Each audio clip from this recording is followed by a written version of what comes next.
Fala pessoal, mais um Decolada começando, o videocast do Asas contando histórias reais de empreendedores reais. Aqui é o Raul, líder de BizDev, em mais um episódio com vocês, em mais um ambiente diferente aqui e hoje recebendo o Giba Santoro, contar um pouquinho dele. O Giba, sócio fundador da produtora Wow Hub, participou da primeira edição do Asas Connect em São Paulo, agora no mês de outubro, e foi mediador do painel O Impacto dos Criadores de Conteúdo na Economia. A Wow Hub foi fundada durante a pandemia, né, depois de um momento atípico na vida de todo mundo, e a Wow Hub foi fundada justamente numa reviravolta total da vida do Giba, que vai contar para nós hoje. E atualmente a Wow Hub atende desde grandes empresas, diversos influenciadores digitais, e crescendo 500% aí nos últimos 3 anos, uma história de muito sucesso. Sim. Então, Giba, primeiro, obrigado por aceitar aí esse bate-papo hoje para a gente se conhecer. E acho que antes de tudo, eu te peço a gentileza de se apresentar quem que é o Giba, de onde é, do que se alimenta.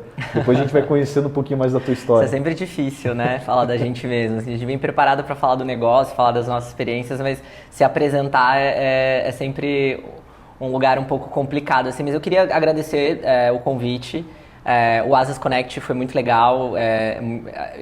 Eu particularmente sei como é difícil levantar um evento dessa amplitude e com painéis e trilhas tão legais, importantes e atuais, né? Porque quando a gente fala sobre negócio, empreendedorismo, criadores de conteúdo, né? Que foi inclusive o painel que eu tive a oportunidade de participar, a gente entende que esses são temas muito correlatos com o que a gente está vivendo, principalmente pós-pandemia, né? Se é que a gente pode falar que a gente está nesse pós-pandemia, né? Acho que é um momento meio singular aí da nossa história.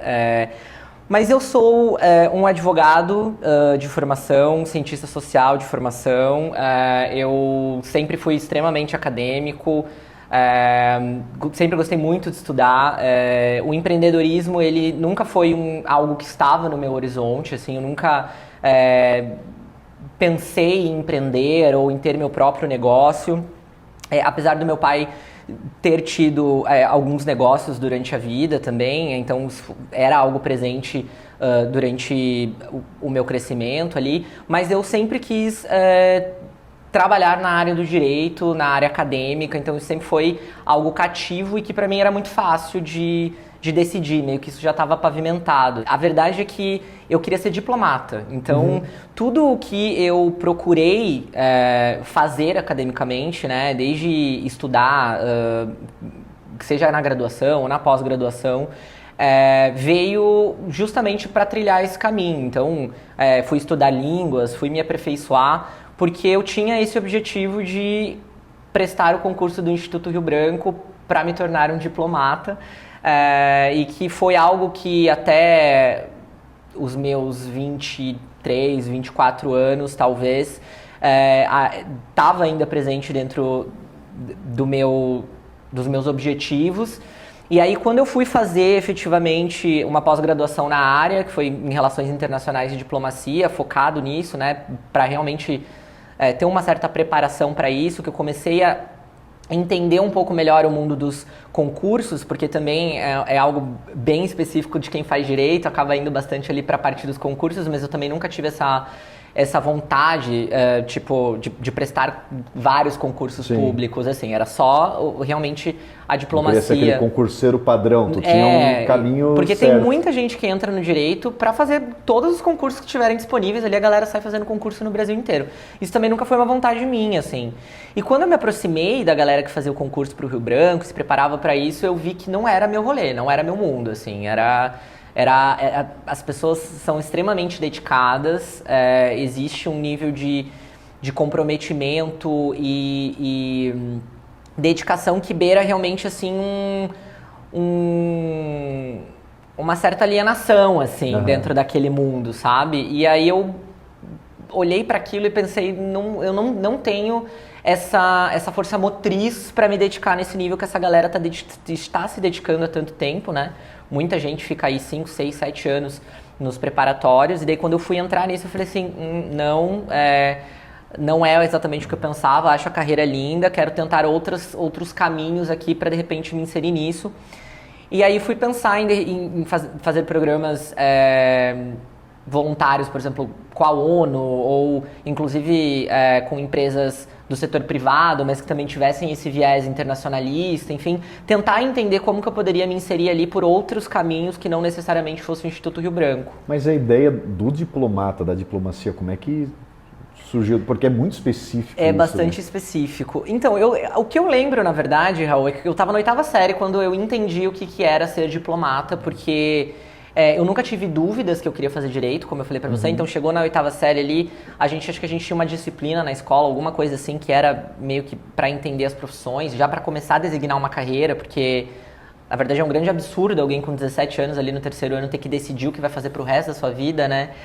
Mas aí já começava ali na 8ª série e aí eu fui entendendo essa dinâmica do encaminhamento dessas profissões, assim, e fui descobrindo, fui pesquisando e entendi que tinha tinha a ver comigo, assim, né? Tinha essa questão da facilidade das línguas, do conhecimento histórico, que sempre foram as matérias que eu tive mais proximidade. E aí se afastava completamente da possibilidade de trabalhar com exatas, né? Sim. Porque todo mundo diz que a área de exatas é uma área lógica, né? Perto das ciências humanas, que tem muita subjetividade, e faz parte das ciências humanas, elas são subjetivas, né? Mas para mim não, para mim a área de exatas é completamente, eu não consigo entender, assim, eu sempre tive muita dificuldade. Então essa parte do dinamismo do trabalho com o outro também, né? Acho que dessas relações assim que sempre foram muito cativas para mim, da minha própria personalidade. Sim. Também. Então isso me acendeu uma luz ali que eu acreditava ter as ferramentas necessárias para poder me destacar naquela área ali, e aí eu acabei focando nisso, mas obviamente a vida chacoalha e a gente cai para outro lado. Quando eu me deparei com aquilo de que realmente não era para mim, que eu não ia conseguir de fato me inserir daquela maneira, eu simplesmente mudei a perspectiva e falei, bom, eu tenho profissões, eu posso fazer alguma coisa com isso, vou trabalhar com o direito, que é o que Sim. me resta, e tá tudo bem, porque de fato era isso, né? E aí foi aí que eu comecei a trabalhar no escritório de advocacia, numa das maiores bancas do Brasil, que fica lá em Curitiba, né? E aí não foi a primeira experiência que eu tive com o mundo jurídico, porque anteriormente a isso eu já tinha estagiado, eu estagiei no Procon, eu ouvia reclamação o dia inteiro, né? Exato. E o pior não é nem ter que ouvir as reclamações, que as pessoas, via de regra, elas estão certas, né? Realmente existe uma relação de hipossuficiência entre os consumidores e as empresas, mas era ter que passar para a pessoa um determinado direcional legal, que às vezes não era o que a pessoa queria ouvir, a maioria das vezes. Eu imagino porque quando eu tinha acho que 14 anos, peguei um programa de estágio que eu fui telefonista do INSS. Então, era isso que eu fazia, eu atendia o telemarketing do Procon, era exatamente isso. E tu fica totalmente assim, impossibilitado de fazer qualquer coisa, Sim. né? Daí tu lida com a frustração o dia inteiro, que eu saía todo dia e falei, ai meu Deus do céu, com 14 anos o que eu tô passando Sim. aqui? Mas era exatamente isso. Você falou a palavra exata, que era o que eu ia dizer agora, era lidar com a frustração dos outros, né? Que acho que isso é um desafio para a vida, assim, né? A gente lidar com a frustração do outro, mas era exatamente isso. Então, tinha que passar ali uma orientação, às vezes, que a pessoa não já tinha... Para ela ligar no Procon é porque ela está na última instância, ela já tentou resolver isso anos atrás, assim, com a empresa, e realmente o negócio não foi para frente. Então, realmente era um pouco complicado. Mas aí essa foi a minha experiência de estágio no direito, né? E aí, anos depois, então, depois de formada, eu entrei como advogado nesse escritório, comecei a advogar para esse grande escritório, na verdade, um escritório que trabalha, até hoje tem mais de 25 anos, trabalha com contencioso de massa, então atende bancos, seguradoras, muito nessa pegada, né? Processos massificados e tudo mais. Eu entrei para fazer a parte final dos processos, analisar os processos e solicitar os pagamentos das execuções, então era uma parte muito técnica na finaleira ali do processo, eu não tinha contato ou precisava desenvolver a parte mais processual mesmo, de estratégia e tal, então eu entrei bem nessa parte mais operacional dentro do processo, e eu fui me destacando muito rápido.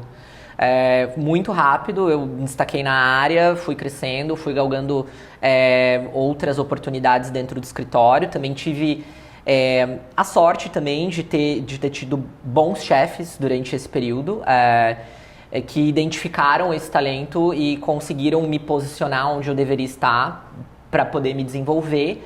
E aí, dentro da minha trajetória, em pouquíssimo tempo eu virei executivo. Então, a minha experiência como advogado, ela se resume a ajudar familiares, assim, ou amigos próximos que quiseram se divorciar.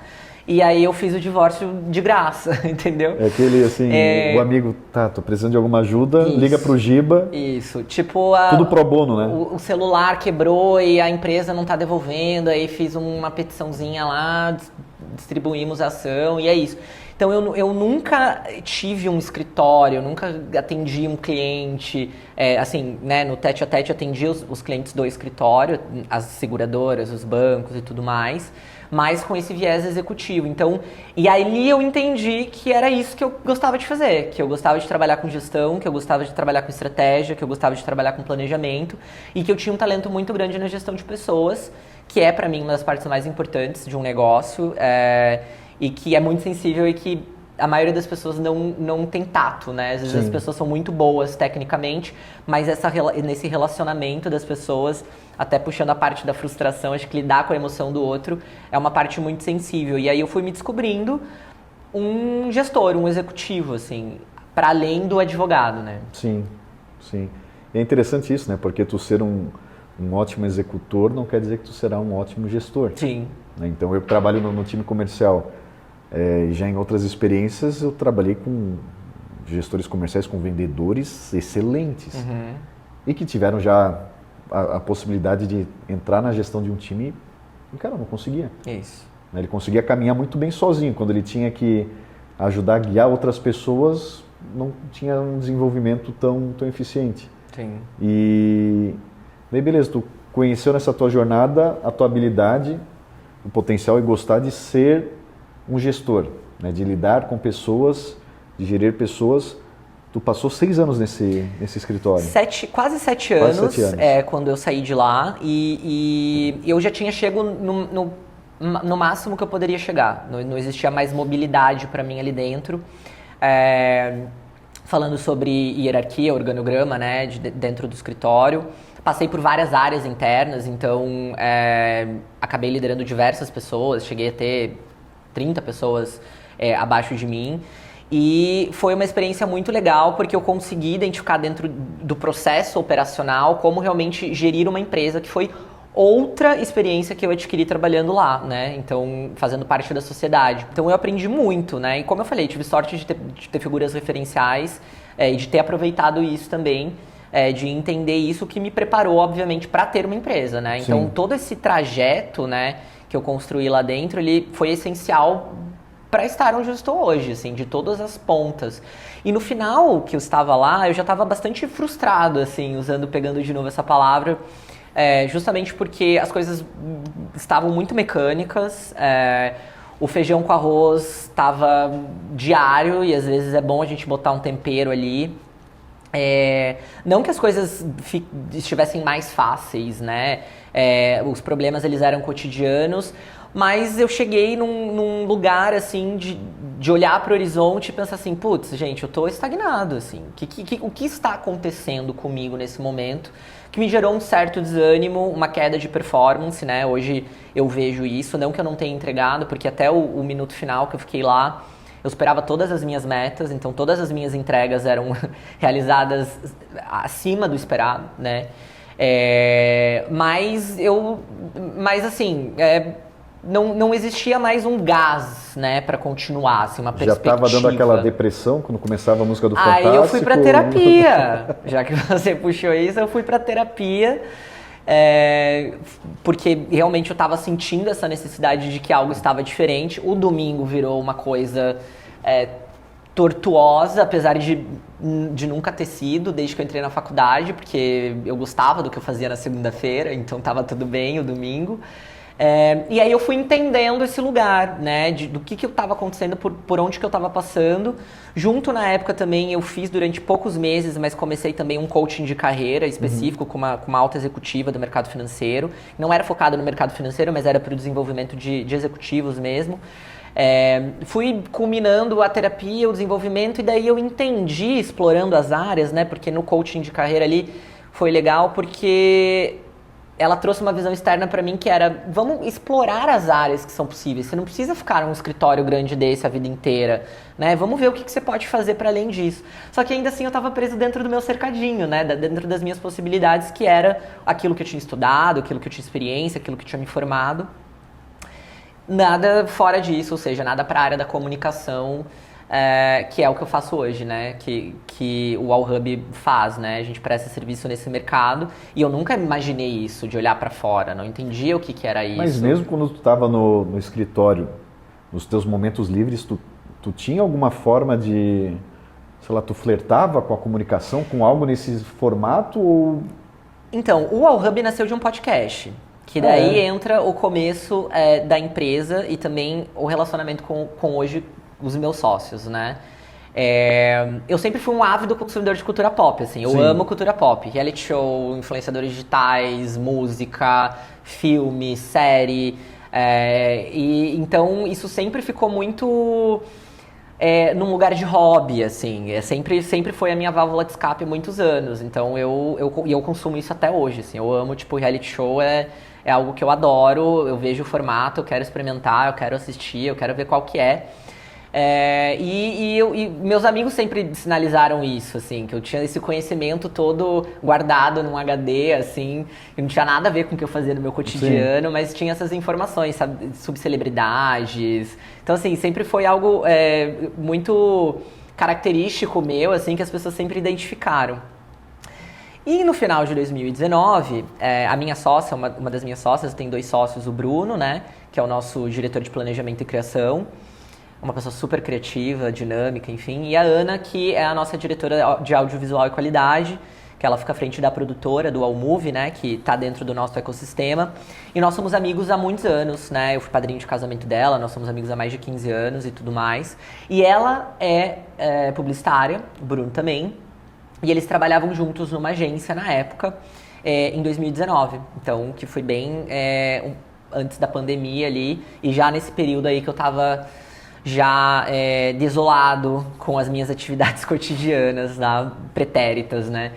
E eles estavam com um projeto de podcast com uma produtora super legal lá de Curitiba, um projeto de videocast. Uhum. Isso em 2019, quando o videocast não existia, não era popular, as pessoas estavam começando, apesar do podcast existir há muitos anos, né? As pessoas estavam começando a entender o que era o podcast, começando a consumir a mídia nesse formato e tudo mais. Eu já consumia há um bom tempo, justamente porque eu vejo muitos reality shows e consumo cultura Sim. pop americana. Já produziam muitos podcasts há anos sobre isso, então já estava acostumado a consumir, ouvia podcasts sobre esses programas e tudo mais, então quando o Brasil começou a produzir, eu fui, pô, legal, esse podcast aqui fala disso, esse daqui, então eu já era um consumidor do formato. E aí veio esse projeto, desenhado pelo Bruno e pela Ana, que é um podcast chamado Nu e Cru Mon Amour. Então o podcast veio todo bonitinho, pré-formatado, e eles precisavam de alguém para compor a mesa, né? A ideia inicial deles era que o programa fosse apresentado por 4 pessoas. Eles já tinham essas 4 pessoas, sendo o Bruno uma delas e mais 3. E aí no final, isso foi numa quinta-feira que a gente saiu para trocar uma ideia e a gravação estava agendada no domingo, a diária. E daí na quarta-feira parece que um menino que tinha confirmado tinha dado para trás e eles estavam desesperados atrás de uma pessoa. E aí a Ana, sabendo que eu tinha toda essa bagagem e o direcional do podcast, ela até sempre fala que uma das primeiras pessoas que ela pensou em convidar para participar tinha sido eu. Uhum. Mas ela pensou, o Giba tá trabalhando lá naquele escritório, entendeu? Que é mármore do chão ao teto, tipo, advogado, nada a ver. Acho que ele não vai querer se expor nessa magnitude, né? Porque a ideia era ir pro Spotify, pro Deezer Sim. e pro YouTube gravado, né? Como tá lá, inclusive, se vocês quiserem me ver pagando mico falando bobagem, vocês acessem, procurem lá, vocês vão ver uma outra faceta ali. E aí a gente marcou essa reunião num bar, a Ana me passou tipo um overview, assim, então eu tenho um amigo que tá produzindo um podcast e eu acho que seria legal, mas Giba, eu não sei se você vai querer, porque a ideia é que seja muito descontraído, eu sei que você tem a tua carreira e tal. E eu falei, claro, bora. Daí a gente marcou de se encontrar, fizemos a reunião. Eu topei na hora, Tipo, porque eu gostava muito já do formato, eu falei, cara, vou super entrar nessa, porque quero participar de um podcast, quero fazer um podcast, gosto, consumo. Só que assim, eu achei que ia ser...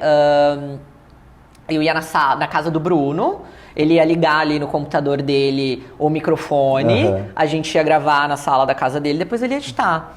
E não era isso. Era uma super produção com uma produtora super conhecida, num estúdio gigantesco lá em Curitiba, com cenografia, plateia, produtora, assistente de produção, diretor, 4 câmeras, cenografia, diretor de fotografia. Hoje que eu trabalho na área, eu sei o tamanho dessa produção, inclusive o investimento financeiro disso. Na época eu não tinha noção nenhuma. Mas eu cheguei lá e foi a primeira vez em muito tempo que me deu... Não foi nem um frio na barriga, foi dor de barriga. De tão nervoso que eu fiquei.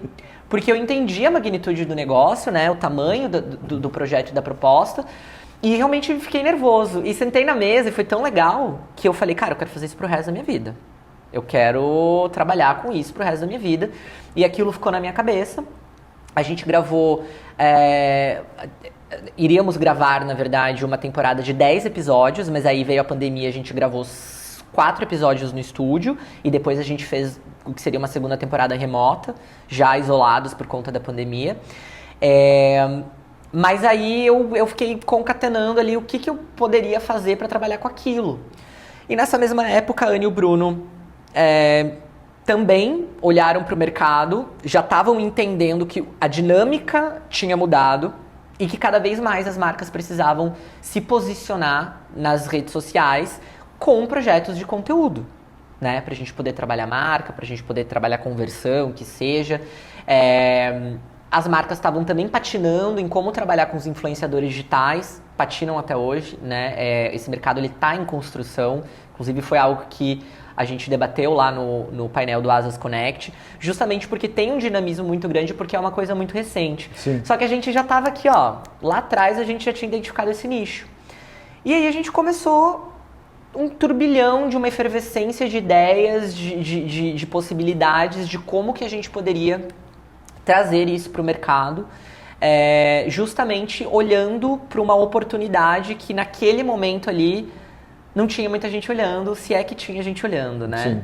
E aí nasceu o All Hub. Né? Na ideia da gente produzir conteúdo digital com influenciadores, para marcas, conteúdo para influenciadores também, estratégia, planejamento. E isso, eu costumo dizer que a gente conseguiu entrar nessas marcas, né? Conversar com esses clientes pela janela, porque a gente não tinha uma porta para entrar, porque a porta já estava ocupada pelos fornecedores de comunicação pela mídia padrão, que já atendia eles, né? E aí a gente viu essa janela e falou, cara, beleza, a tua agência, o teu fornecedor está fazendo isso, mas não é o core dele. Ele vai ter que ir para o mercado, vai ser mais caro, a gente faz. Você pode continuar com esse teu fornecedor, que já é o teu fornecedor de anos, que é a agência que te atende, etc. Mas tem uma certa parte aqui do que é necessário para esse momento, que essas empresas ainda não estão fazendo ou que estão indo para o mercado terceirizar. A gente desenha um plano proposta para você e executa. E aí começou a vir uma chuva de sim. Então então vamos pilotar aí, vamos entender o que a gente pode fazer em conjunto. Isso foi que ano? 2019. 2019. Isso. Ainda em 2019, Isso. que daí surgiu a ideia de nascer a UAU. Isso. E daí tu já pediu para sair? Não, porque na verdade assim, a gente começou a estruturar essa possibilidade de negócio no começo do ano de 2020, né? Uhum. E aí a gente não sabia que ia acontecer o que aconteceu com relação à pandemia. Em março, né? E aí foi exatamente isso que acabou rolando. Por quê? Porque as pessoas não podiam sair de casa. E aí as marcas precisavam de conteúdo para a internet. Sim. Porque como que a gente vai atingir essas pessoas, né? Então vieram as lives, vieram as próprias live commerce também, cada vez mais ação de recebido, de mandar o produto para casa do influenciador para ele mostrar e daí mandar para o link de compra.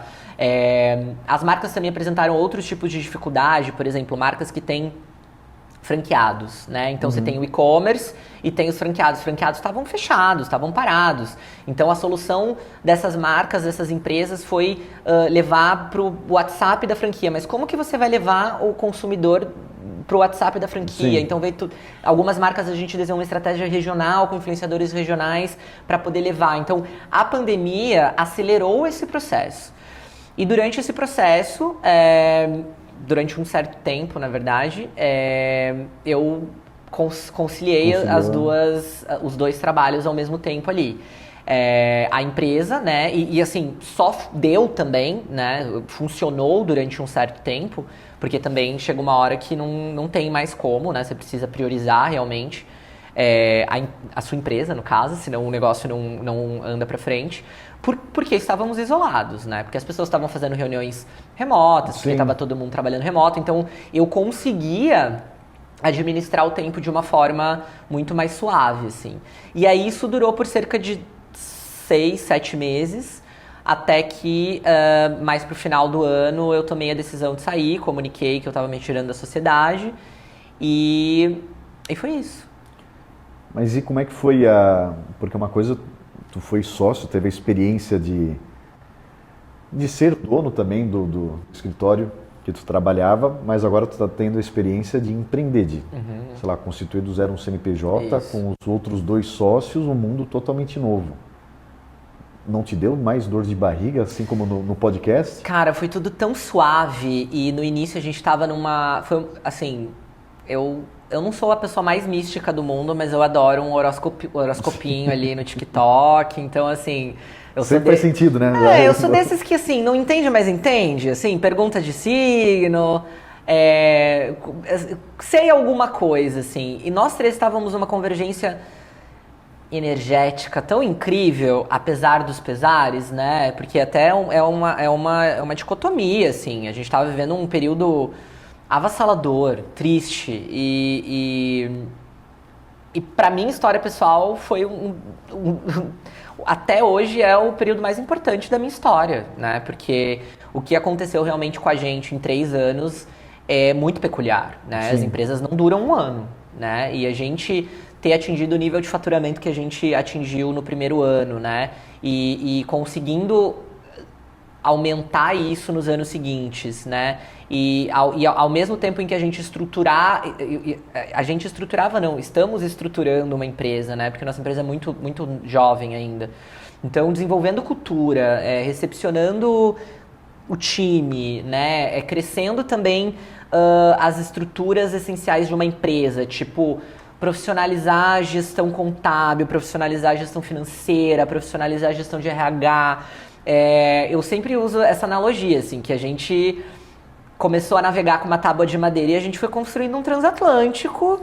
E assim, não é nem... Nossa, mas meu Deus do céu, olha a comparação, ele acha que ele tem um transatlântico. Mas é porque para quem começa em 3 pessoas na sala de casa, né, e você tem uma estrutura operacional 3 anos depois, como a gente tem, trabalhando com empresas tão legais, com um volume de faturamento tão expressivo, é realmente muito legal, assim, né? Não, acho surpreendente o resultado de vocês, diferente, né? Exato.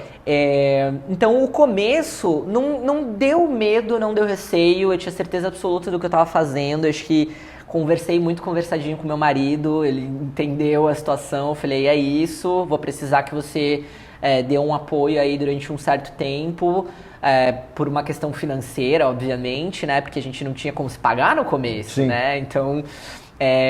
E a gente tinha feito um acordo nós 3 da gente realmente ter um planejamento concreto para reinvestimento na empresa, então a gente ficou um período muito significativo ali reinvestindo mesmo para a gente poder crescer, para a gente poder capitanear os nossos projetos, porque algo que é muito específico desse mercado e que é um contraponto com o que eu fazia antes, é que lidar com esses fornecedores, existem regras de pagamento, existem questões muito específicas, que são projetos muito grandes, você vai atender empresas muito grandes, que você precisa ter bala na agulha para poder segurar o rojão Porque antes tu de bota dinheiro na receber. frente e a grande indústria ali tem os períodos dela que não são tão curtos assim para te pagar, né? Exato. Então, a gente precisou, de início, já ter esse planejamento e essa segurança para a gente conseguir se estabelecer. E isso foi leve, não foi difícil para nenhum de nós 3, assim, mas também tem essa parte da gente se dar muito bem e de ser não é um desafio à sociedade. Acho que muita gente passa por isso, tem questões societárias com seus sócios e tudo mais, mas pra gente, o Bruno, ele costuma dizer que é muito interessante o que aconteceu com a gente, porque a gente não sabe o caminho que a gente vai percorrer, mas a nossa visão de onde a gente quer chegar é muito clara e lúcida para nós três. Então, como o nosso horizonte é claro para nós três, a gente sabe qual que é o nosso objetivo, o meio do caminho é só um trajeto. Como a gente vai chegar lá não importa.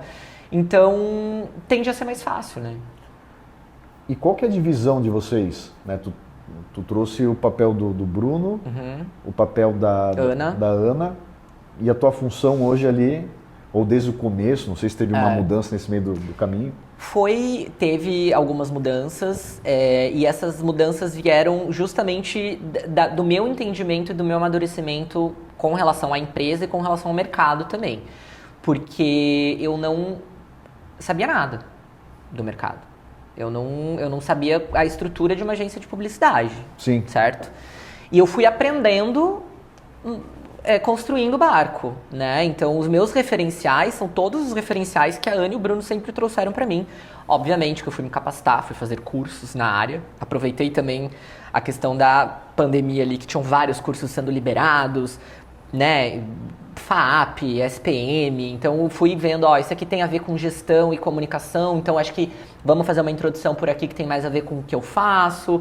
E aí eu fui aprendendo, fui estudando os conceitos, muita coisa, às vezes eu estava numa reunião, surgia um jargão novo ali, uma coisa que eu nunca tinha ouvido, eu já Google, tudo. Li ali rápido e carão, e obviamente que a experiência como executivo ajuda, porque a gente sabe, né, se portar e tudo mais. Mas, de fato, houve aí uma curva de aprendizagem, a qual eu não tinha tempo para tal, porque, afinal de contas, eu sou um dos donos da empresa, Sim. né? E eu precisava responder para os meus clientes também, e a gente precisava dividir as coisas de uma forma mais igualitária naquele começo, ou seja, comigo também tocando a parte de comunicação, porque era muita coisa para 3 pessoas, né? E como eu falei, a gente não tinha como contratar alguém ainda no começo e tudo mais. Então eu precisei realmente segurar o rojão. Hoje, e aí no meio do caminho as coisas foram se acertando, a gente foi entendendo o lugar de cada um também. A Ana já tinha mais experiência com empreendedorismo do que eu e o Bruno, mas também a gente foi entendendo esse lugar, até mesmo na própria dinâmica societária, né? E hoje eu fico com a parte de operações. Então, eu faço a gestão da área de conteúdo e da área de atendimento, né? Da parte dos executivos de conta. E também da parte de marketing de influência, mas do ponto de vista operacional mesmo. Então, eu faço a gestão do time, a gente tem uma validação de qualidade técnica, mas a minha missão é entregar para o cliente. Sim. Né? E até eu entender isso dentro dessa dinâmica, foi sempre o que eu fiz também, né? Dentro do meu histórico profissional, foi muita paulada na cabeça. Eu amadureci e envelheci, né? Porque empreender envelhece. Eu acho que é importante a gente dizer isso nesse fórum, né? Porque se você está pensando em empreender aí, pode ter certeza que você vai envelhecer 10 anos em 3.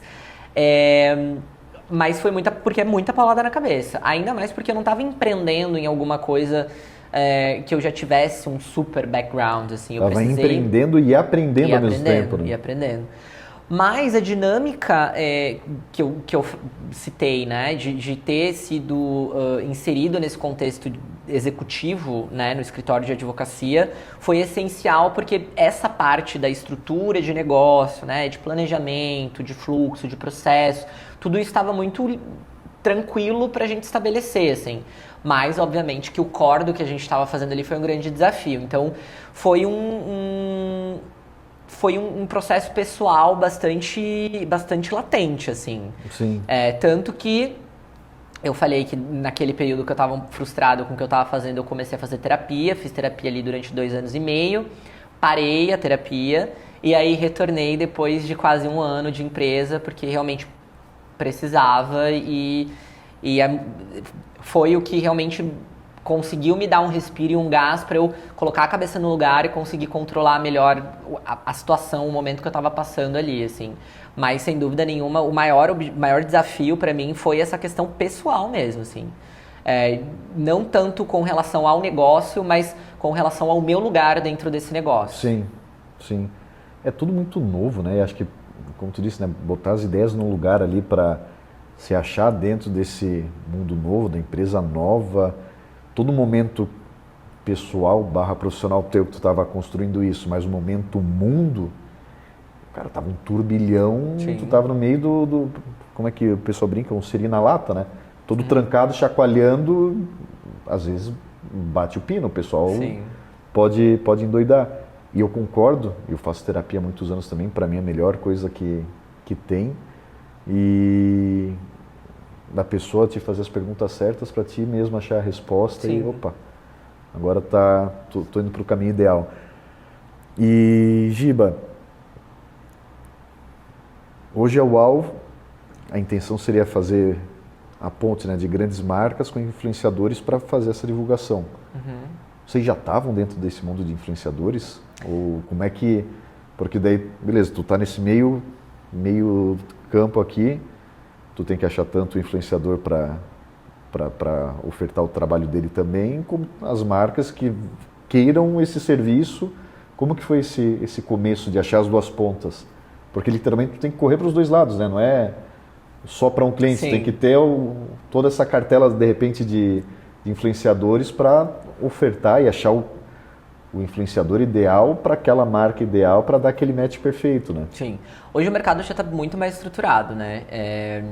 Sempre existem novas adaptações e formatos, principalmente nessa questão de conexão de marcas com criadores de conteúdo, né? Então, e a tecnologia ajuda muito isso, né? Acho que tem um pouco dessa parte de desenvolvimento tecnológico de facilitar processos, como vocês fazem aqui também. E isso também chegou, né, no mercado de criadores. Então hoje a gente tem diversas plataformas, né, que as marcas podem contratar, os influenciadores podem se cadastrar, né, para receber a publi. Então existem formatações independentes que a tecnologia também está auxiliando a facilitar isso. Quando a gente começou, tanto eu quanto a Ana quanto o Bruno, nós já éramos consumidores do mercado, então, né, como eu citei, a gente entendia como que o mercado se comportava e tudo mais. E não existia, o mercado ainda não estava muito bem estruturado, assim, né? A gente tem o exemplo da Squid, por exemplo, que até o Felipe Oliva estava no painel lá no Asas Connect, uma empresa que está aí desde 2014, então já está olhando para o mercado de criadores há algum tempo, mas ainda assim as marcas, elas... ainda não tinham dentro dos seus planejamentos, e ainda tem marcas que não colocam influenciadores digitais na verba de planejamento de comunicação, e não sabiam como trabalhar isso. Então, beleza, como que eu vou investir aqui, né? Porque a minha verba está totalmente comprometida com uma ativação, com, sei lá, qualquer mídia. Mídia offline. Isso. Então, como que eu vou pilotar aqui? O que eu vou fazer, né? E aí já existia plataformas e agências de influenciadores, mas era pouca agência que existia no mercado também. Então era tudo um mato muito denso para ser desbravado, assim. Tanto que no início a gente veio com um diferencial que era trazer o planejamento estratégico das campanhas com influenciadores, né? Dentro do AllHub a gente tem diversas áreas, né? E uma delas é o All Strategy, que faz estratégia, né? Então a gente desenvolve planejamentos específicos, estratégicos, desde planejamento 360 de comunicação até planejamento de campanhas com influenciadores. E esse foi o diferencial, porque a gente consolidou tudo dentro de casa. A gente fazia a estratégia, a gente definia o escopo, a gente ia atrás dos influenciadores, a gente contatava os influenciadores, passava o briefing, passava os do's e os don'ts, validava o material e jogava isso para o mundo se a marca assim quisesse, e depois ainda apresentava um relatório no final. Hoje isso parece ser algo ordinário, assim, comum. É isso que uma agência de influenciadores ou de comunicação faz. Mas naquela época essa estrutura não existia, né? Então não específica para influenciadores. 3 anos atrás? 3 anos atrás, é super pouco tempo. Não específico para influenciadores, né? Então, quando a gente veio com essa proposta, a gente faz assim. Esse é o nosso fluxograma, a nossa metodologia de trabalho. As marcas falaram, tá, então eu vou poder consolidar tudo isso só em você? Só no AllHub vai fazer isso? Tá, pra mim faz sentido, mas ainda havia um pouquinho ali com uma certa desconfiança, porque, né, como assim uma empresa, uma produtora de conteúdo / agência de comunicação que faz isso, que me entrega só isso, assim. E aí quando a gente recebeu o sim, a gente precisava, bom, tá, legal, a gente tem a estratégia, a gente sabe o que os influenciadores vão fazer, como é que a gente vai achar os influenciadores agora, né? Cara, tudo manual, foi tailor-made no começo. A gente tinha uma base de influenciadores que a gente conhecia, que a gente foi desenvolvendo e procurando, então a gente fazia realmente na unha essa curadoria, tanto que ela era uma curadoria qualitativa dentro da estratégia, então a gente sempre foi diferente, às vezes, de alguns fornecedores do mercado que trazem mais qualitativo. A gente sempre trouxe a curadoria totalmente vinculada com a estratégia que a gente apresentava e validava com o cliente, então isso foi um diferencial também. Entrávamos em contato com os influenciadores e aí a gente foi a gente foi construindo uma base interna de influenciadores e contatos, que hoje conta com mais de 5 mil influenciadores, que é literalmente uma base do Wowhub, né? Eles não são contratados do Wowhub, né? Inclusive muitos deles têm assessorias e tal, mas a gente tem isso especificado, se a gente precisa de um influenciador de esporte com até 50 mil seguidores, de tantos em tantos anos, com um target de tantos anos, enfim, todas essas definições a gente tem isso muito bem organizado na base que a gente mesmo construiu, né? Hoje, obviamente, existe o auxílio da tecnologia, a gente também tem plataformas de monitoramento, até para poder fazer extração de dados e relatórios, né? Porque também nesse começo a gente fazia tudo na mão. Até para ter um ganho de produtividade também, então é um investimento necessário. Mas a gente começou entrando em contato na DM com o influenciador e fazendo tudo na unha e WhatsApp. E naquela época, realmente as coisas estavam começando a acontecer, que a maioria dos influenciadores também não sabiam trabalhar. Eles não tinham Media Kit, eles não tinham precificação dos seus serviços, não existia... porque é meio que um produto intangível, né? Tá, como é que eu vou cobrar, o que eu mostro para justificar um preço, um custo? É muito louco esse mercado que hoje em dia está no nosso dia a dia. Tu abre um Instagram, publicação o tempo todo, e muitas vezes acho que as pessoas podem nem perceber, sei lá, de nano-influenciadores, né? De regiões ali menores para atingir um público mais próximo. E realmente, se eu parar para pensar, 3 anos atrás não tinha. Sim. Tu via, sei lá, alguém muito fora da curva, fazendo uma publicação, sei lá, para uma outra marca totalmente fora da curva, e tu via na cara, isso daqui é propaganda. Isso. E hoje em dia tá tão natural. O que a gente tinha muito na época eram figuras referenciais do que era o influenciador, que ainda estava muito ligado à blogueira, né? Sim, a gente exato. já trabalha com publicidade na internet, a gente, eu digo o mercado, né? Trabalha com publicidade na internet focada nessas figuras de influência, digamos assim, já há muitos anos, né? Então, o Felipe Neto, quando tinha o blog dele lá em back 2005, já vendia espaço publicitário para além daqueles ads do Google. Sim. Que tem e tal. Ele já fazia esse trabalho. Acho que a gente tem também Gabriela Pugliese, que talvez tenha sido uma das primeiras grandes que das musas fitness ali, né? De blogueira fitness. Isso, ela transitou muito bem da internet pro mainstream, né? Então, eram figuras que eram conhecidas, mas assim, você ia contratar porque era o famoso da internet, né? Não existia esse trabalho, a economia de criadores, bom, não existia nenhum conceito de economia de criadores, mas não era essa formatação de que, na verdade, os influenciadores, os canais dos influenciadores, eles são canais de mídia, né? E a gente tem ali dentro a possibilidade de um impacto e alcance de audiência muito grande, né? E que se a gente trabalha isso com estratégia, né? Sendo assertivo no nicho, fazendo uma curadoria interessante, trazendo os influenciadores que tenham organicidade, que façam fit com aquele produto, a gente tem um ganho muito maior do que simplesmente colocar o produto na mão daqueles blogueiros lá atrás para fazer a divulgação da publicidade, como sempre teve, por exemplo, com celebridades e coisas que as pessoas estão mais acostumadas, né? E eu acho que é legal porque, assim, cada vez mais é nítido que as ações estão sendo feitas com influenciadores mais humanos, sei lá, mais do nosso dia a dia. Não como tu trouxe aquela baita celebridade que cara, tá tão longe assim que daí às vezes até por ser alguém tão grande te distancia do próprio produto.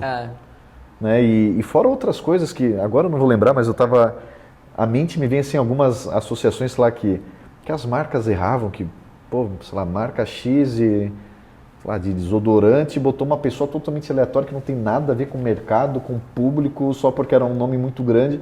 E tu olhava, não tem tanto aquela identidade do influenciador com aquela marca, para passar um convencimento tão grande para o público, que tu tem que pensar em todas essas pontas também. Sim.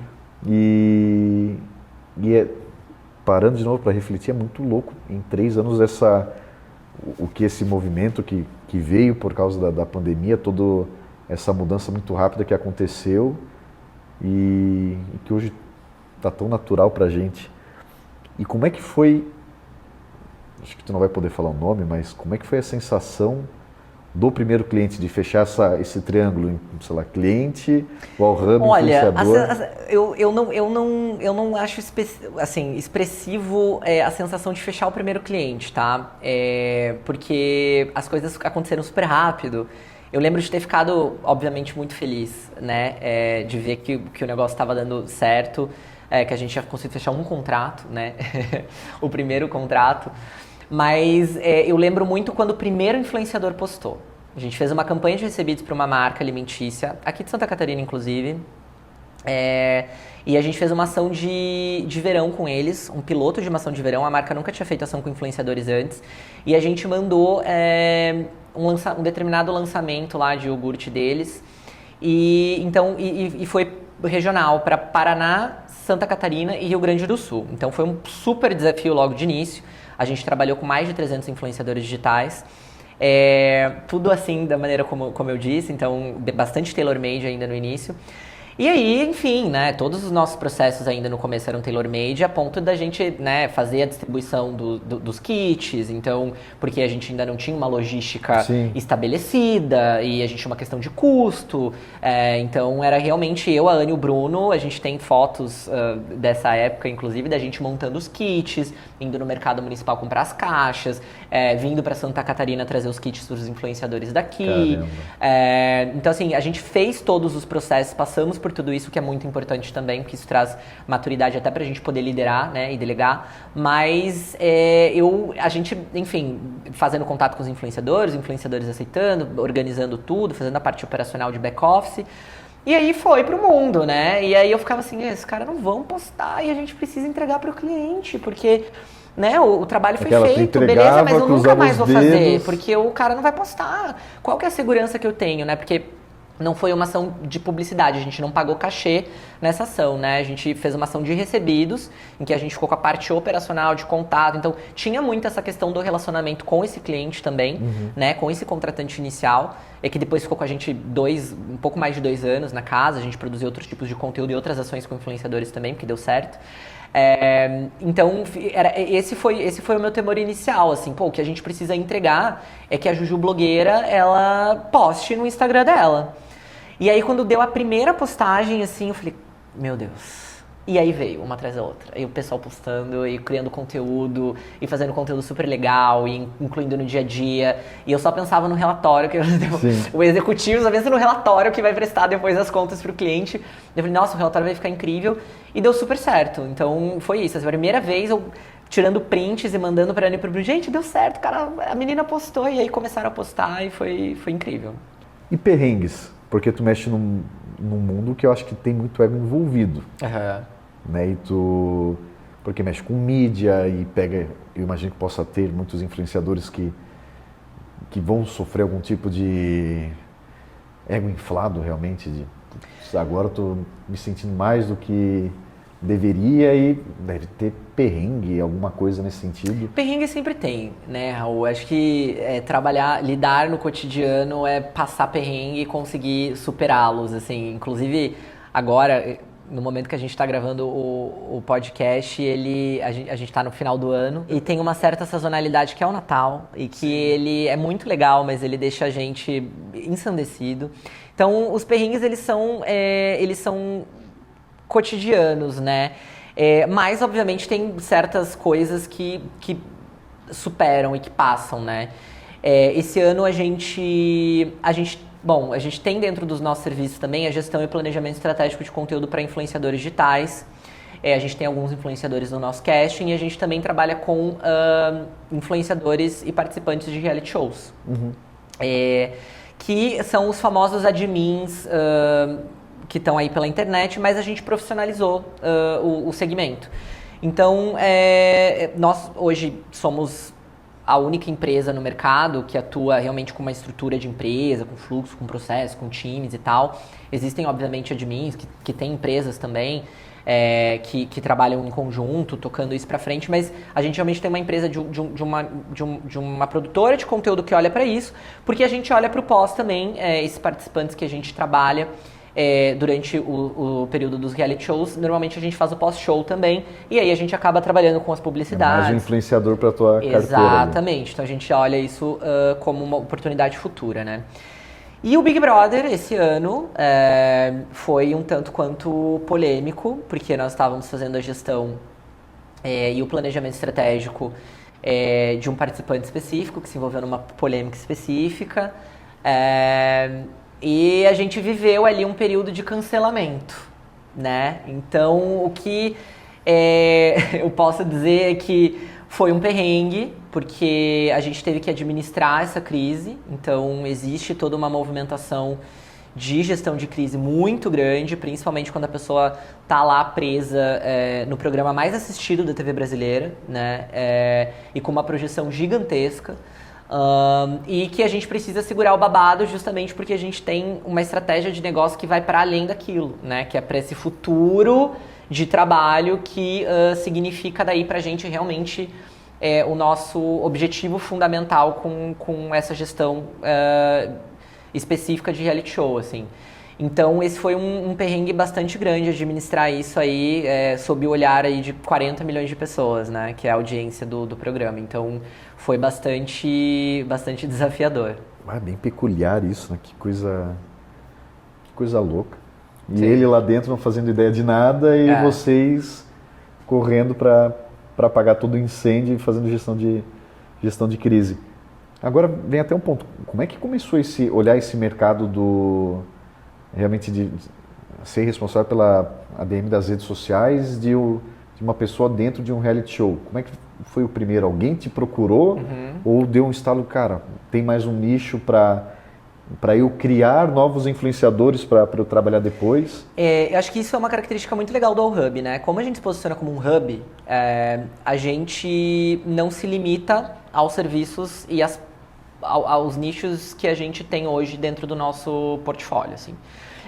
E a gente também não fica engessado para que esses serviços continuem existindo. Então, se amanhã a gente sentir que não faz mais sentido fazer gestão de influenciadores em reality show, porque, sei lá, ninguém mais vai para reality show, a gente simplesmente tira isso do nosso portfólio e pode incluir uma nova oportunidade aí que esteja se destacando no mercado.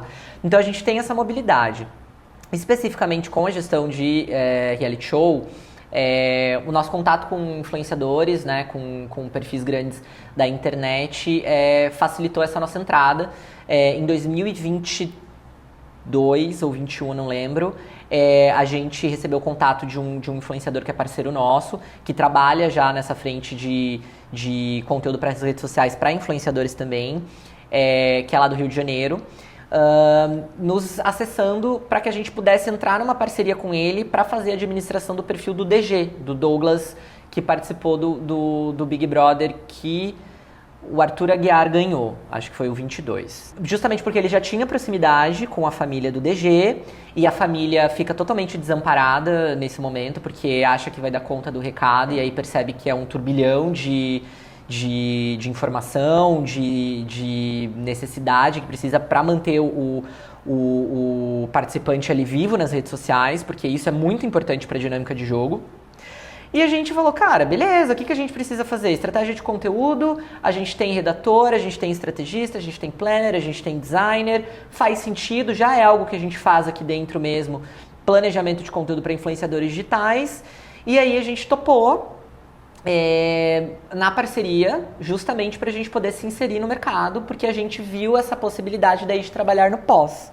E aí veio essa primeira dinâmica de negócio, porque na verdade a nossa intenção era essa, né? Sempre foi pensar no que a gente já fazia nessa oportunidade da gente ter uma outra entrada ali que fosse legal, porque, né, uma projeção maior do que essa dificilmente existe, né? E para gerir isso, porque uma coisa é tu ter um projeto com uma empresa X, tu trabalha das 8 às 18, tu tá o planejamento ali entregue, tu pegar uma rede social de alguém que está num reality show é 24 horas por dia, 7 dias por semana, tem que acompanhar tudo.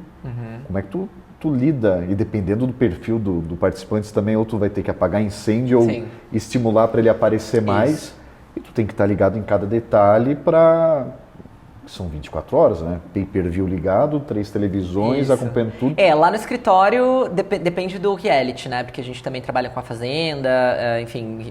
Então, ou fica ligado no 24 horas do Play Plus ou no 24 horas da Globoplay, acompanhando ali o participante. É uma gestão muito específica. 24 horas, a gente tem uma equipe, a gente divide a equipe entre a nossa equipe regular, né, o nosso time ali que trabalha com a gente no cotidiano, no dia a dia, e a gente tem mais uma equipe normalmente de 16 pessoas que são contratadas pro período do reality show, né? Então, melhor que sejam 3 meses, porque daí significa que o nosso participante chega na final, mas pode ser que saia antes disso, né? Então, tem essa questão. Já teve algum emprego de uma semana? Uma semana não, mas já teve de 2, já teve de 5, já teve de 3 meses, Sim. A gente já fez um ganhador também, então é bastante... tem um certo dinamismo aí. Mas é uma gestão bastante complexa, porque a gente acaba, no período em que os reality shows estão acontecendo, e agora, nesse ano, por exemplo, a gente atuou a gente fez 3 reality shows, então 9 meses do ano a gente tava com... Só em 2023 Isso, agora? A gente fez o Big Brother, a gente fez a Grande Conquista e a gente fez a Fazenda. Caramba! E agora vai começar o Big Brother a partir de janeiro do ano que vem, né? Então, acaba sendo meio que eu ia falar que era uma operação extraordinária, mas não, ela é meio que uma operação regular, mas que a gente acaba tratando como extraordinária, porque vira uma operação paralela. Então, certas coisas a gente produz por dentro do nosso time, né? Então, na nossa operação regular ali, mas a gente tem cerca de 16 pessoas ali que trabalham nessa operação paralela exclusiva para o reality show, e aí são 24 horas. A gente trabalha em 4 turnos, né? Então, a gente tem manhã, tarde, noite e madrugada, porque de fato a gente precisa captar 24 horas por dia. Então tem pessoas que ficam literalmente gravando imagens 24 horas por dia. E Giba, esses 3 anos que eu acho que foram bem loucos, assim, é um mundo totalmente novo do que tu estava acostumado, acho que um mundo novo de formato de trabalho novo para todo mundo, para os teus próprios clientes que tu tá abordando, e coisas novas que vão surgindo, como essa parte justamente de ADM para o pessoal de reality. Como é que tu se sente dessa pivotada, eu não vou dizer 360 graus, que tu vai cair no mesmo lugar.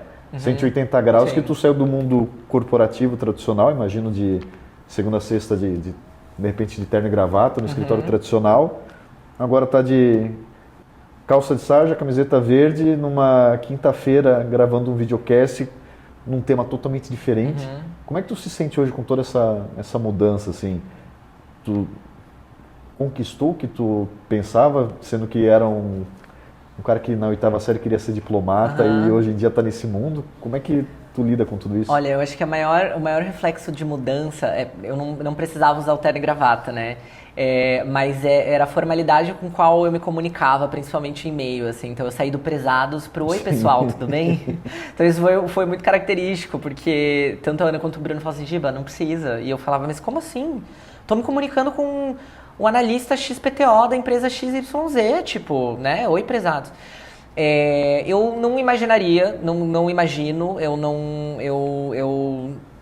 estava até numa toada comentando ontem isso com a Ana e com o Bruno também, que a gente tem um objetivo em conjunto enquanto empresa, mas nesses 3 anos a coisa foi tão frenética e avassaladora que agora, para 2024, o meu objetivo é retomar objetivos pessoais.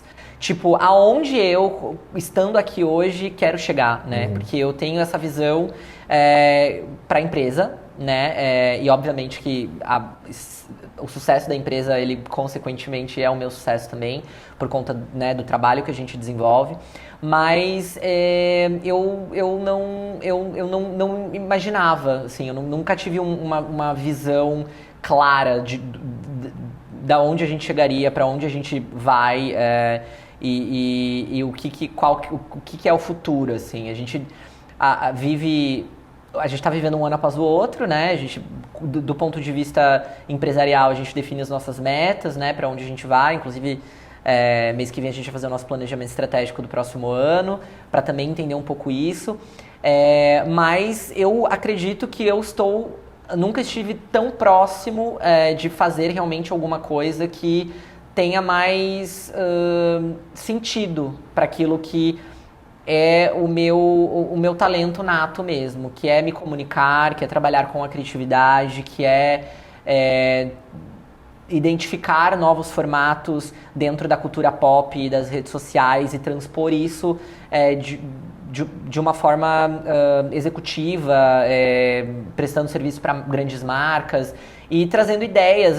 Eu particularmente odeio essa palavra, porque eu acho clichê, talvez odiasse de uma palavra muito forte, mas às vezes a gente não consegue encontrar outra, né? Que é formas disruptivas, né? De fazer mais do mesmo ou fazer novidades, trazer novidades, né? Acho que esse diferencial e esse destaque que continua sendo talvez o desafio e o que agora eu consigo olhar e dizer, esse é o meu objetivo, a gente continuar identificando novas oportunidades que outras empresas e outros players não estão atuando e sempre trazer novidades, sempre trazer possibilidades. E saindo desse mundo tradicional, vindo para o empreendendo, começando do zero um negócio, dando certo, ainda bem, né? Fugindo das estatísticas de que a maioria das empresas morre logo no primeiro ano. O que tu traria de ensinamento, de sugestão para quem quer empreender também? Para quem de repente está no mundo mais tradicional e tem aquela formiguinha que dá vontade de empreender, ou para quem não está satisfeito de repente no momento que pode estar bem profissionalmente, mas não está satisfeito naquela situação que se encontra. O que tu traria de sugestão para tentar fazer dar certo, ou para tentar pelo menos tirar a ideia do papel? O que tu poderia passar de dica, de ensinamento, de sugestão, de vivência? Eu não me sinto capacitado para trazer ensinamento assim para ninguém, porque eu tô aprendendo todo dia e eu acho que o mais salutar de todo esse processo é justamente isso, assim, é o que a terapia me ajuda a ver o copo meio cheio, né? Mas assim, se eu puder trazer alguma coisa, uma sugestão, uma dica, é que se existe esse incômodo, se existe essa vontade, eu acho que isso tem que ser uma força motriz para que a pessoa se mova. Para que, desde que seja começar um pequeno negócio, que pode ser empreender, sei lá, vendendo camiseta pela internet, se a pessoa for um artista e trabalhar com design, por exemplo, ou se tem vontade de ter o seu próprio negócio dentro da sua área de atuação, de alguma formação e hoje trabalha para outra pessoa, tentar começar a projetar isso, mas para além do projeto, começar a botar a mão na massa. Porque é isso que move, né? É fazer, né? Então é realmente levantar a bunda do sofá e caminhar, né? Então não só ficar na parte do planejamento, preciso me estruturar, preciso chegar num momento ideal, preciso juntar tanto X de dinheiro, isso não vai acontecer. Quer dizer, eu tô sendo totalmente pragmático aqui, mas é que a hora perfeita não existe, não existe. Se você não iniciar, né, não entender que aquele momento que você está almejando, vai ter um momento melhor, você vai sempre ficar esperando um momento melhor. Então, tentar ao máximo, né, equilibrar as coisas, se for o caso, se estiver trabalhando num determinado lugar e tem ali uma vontade de iniciar um novo negócio, empreender, mas tirar do papel. Tipo, qual é o primeiro passo que eu preciso dar para ter um negócio? Abrir um CNPJ? Então, beleza, amanhã eu vou abrir um CNPJ. E começar a dar espaço, porque senão as pessoas não se movem. É muito fácil a gente ficar numa zona de conforto, e ela se chama zona de conforto realmente porque quando a gente está confortável, a gente tende a ficar estático, né? Exato. Porque se mover cansa. Então, esse parece, nossa, super clichê, mas é isso, se mover. Deu certo. Deu certo. Tá dando certo até agora, né? Sim. Giba, como que as pessoas podem te encontrar nas redes sociais, como podem encontrar o All Hub também, para conhecer um pouco mais do projeto, dos novos projetos que estão vindo, do podcast também?